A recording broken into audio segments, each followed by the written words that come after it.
వైకాపా నాయకుల వ్యవహార శైలి దొంగని అరుస్తున్నట్లుగా ఉంది.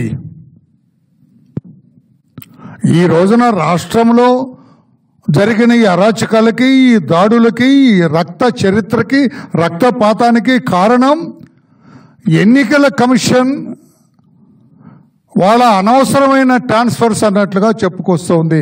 చాలా బాధాకరం.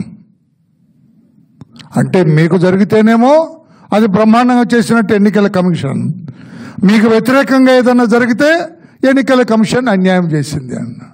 ఎలా అన్యాయం చేసింది? కొంతమంది తొలగించి ఆ ప్లేస్లో కొంతమంది ఎస్పీలని పోస్ట్ చేసింది. అంటే ఎన్నికల కమిషన్ సెలెక్ట్ చేసింది ఆ పేర్లు జగన్మోహన్ రెడ్డి గారు, సజ్జల రామకృష్ణారెడ్డి గారు. ఎవరిచ్చారు ఆ పేర్లు? వీళ్ళని పోస్ట్ చేయండి అని చెప్పి ఎవరిచ్చారు సార్? ఇదిగో డైరెక్టర్ జనరల్ ఆఫ్ పోలీస్. ఈ అధికారులు సరిగా పనిచేయటం లేదు. ఎన్నికల కమిషన్ వీళ్ళ మీద చర్యలు తీసుకోవాలి అని కోరింది director general of police. Director general అడిగిన దాని మీదట ఎన్నికల కమిషన్, ఎందుకంటే మీరు ఆధారాలు చూపించకపోతే నమ్మరు కదా మీరు, ఎలక్షన్ కమిషన్ డీజీ గారు ప్రపోజ్ చేసిన ప్రతిపాదనలన్నీ అంగీకరిస్తూ వాళ్ళ మీద చర్యలు తీసుకున్నారు. ఇప్పుడు తప్పెవరిది?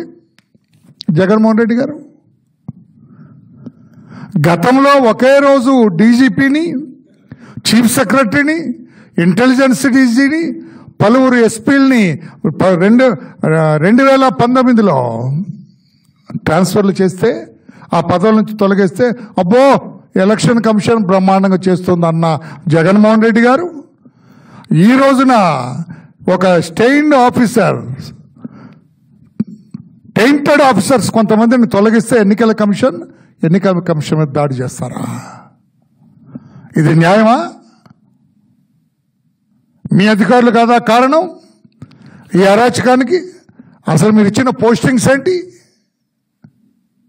ఇప్పుడు